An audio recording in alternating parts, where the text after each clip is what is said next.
Napatango siya kahit naman ako'y nagagalit din sa mga nalaman ko, pero hindi kasi tayo basta pwedeng mangialam sa kanila, lalo na kung wala namang plano si Gaya na gumawa ng aksyon. Hindi din tayo parte ng kanilang pamilya, kaya ang tanging magagawa lang natin ngayon ay protektahan si Gaya. Narinig ni Vlado ang mahinang pagbuntong hininga ni Sunny bago ito muling nagsalita.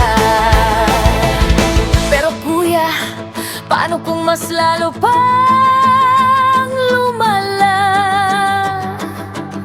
Paano kung masaktan na naman? Hindi ko na kakayanin na makita si Gaya na nasasaktan. Umupo si Vlado sa sofa na nasa salas ng kapatid, at tiningnan ito ng mariin sa mga mata. Hindi din ako papakalili, okay? Alam mo naman kung gaano siya kaimportante sa akin, pero hanggat hindi siya mismo ang nagsasabi na handa na siyang lumayo o lumaban, wala tayong karapatang pangunahan siya. Bubukas pa lang sana ang bibig ni Sunny upang sumagot nang biglang may kumatok sa pinto. Sunod sa doon! Mabilis na para bang nagmamadali. Napakurap-kurap si Sunny. Sino kaya yan? Wala naman akong ine-expect na bisita. Napatingin si Vlado sa pinto. Kaagad na kumunot ang nungo niya. Ako na.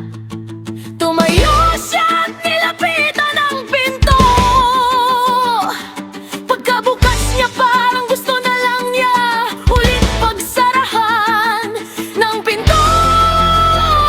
Kumakatok nang makita nga mga magulang niya.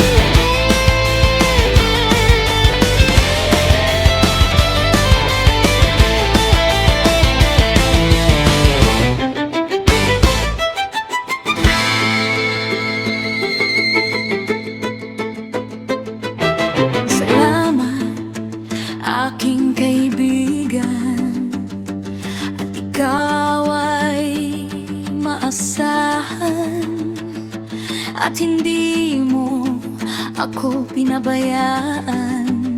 Palagi mo din akong dinadamayan.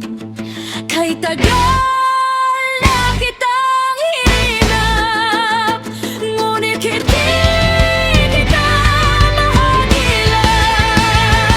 Sa mga panahong ako'y mahirap, dinamayan mo ako't iyong inakap. Sa mga panahong ako'y nag-iisa, luha ko'y pinunasan mo na. Hindi naging hadlang ang pagdurusa sa pagkakaibigan nating dalawa. Ganitong kaibigan ang aking inaasam. Kay tagal ko itong sa panaginip ay ninanamnam, ngunit sa aking panaginip malungkot kang nagpaalam. Sapagkat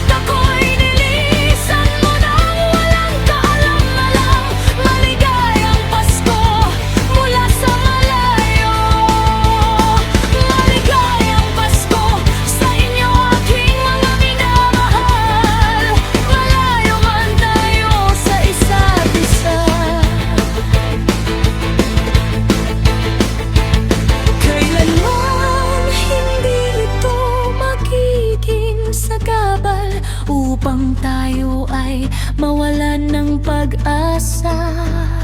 Malamig man ang Pasko ko, umiinit dahil dama ko pagmamahal niyo. Hangad ko lang na sana kayo ay masaya.